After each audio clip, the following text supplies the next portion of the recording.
everyone, welcome to Sandy La Pastelera. Today we're going to make a special drink and very traditional from Ecuador, and we have this drink during this time of the year to celebrate the Day of the Dead. And today we are going to make Colada Morada.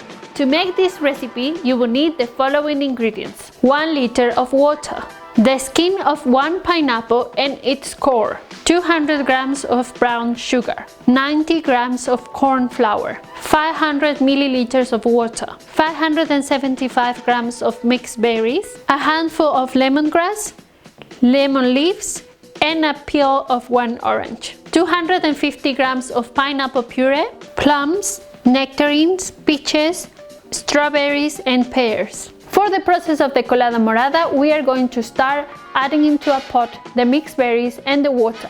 We are going to boil it for 20 minutes and then we are going to blend it and strain it. We are going to add in another pot pineapple skin and its core, 1 liter of water, and add the spices and sugar. We are going to boil it for 25 minutes and then we are going to add the herbs and reduce the heat and simmer for 10 minutes more. We are going to remove the liquid from the heat and we're going to strain it. The next step is going to be to mix the corn flour with 1 cup of pineapple liquid. We are going to add into a pot the pineapple liquid, the berry mix, the pineapple juice, and the diluted corn flour into a pot. We are going to cook and stir constantly. We are going to bring it to the boil. To cook the corn flour, we are going to add the rest of the fruits and simmer for 10 minutes. We are going to remove it from the heat and serve it warm or cold. Our Colada Morada is ready, like you see here, so now we are going to serve it and enjoy with our Guaguas de Pan. You can drink it cold or warm, it's up to you.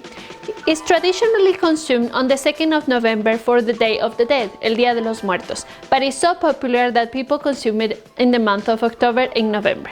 Thanks very much for watching this video. I hope you like it. Please press like and subscribe to my channel and see you in the next one. Bye!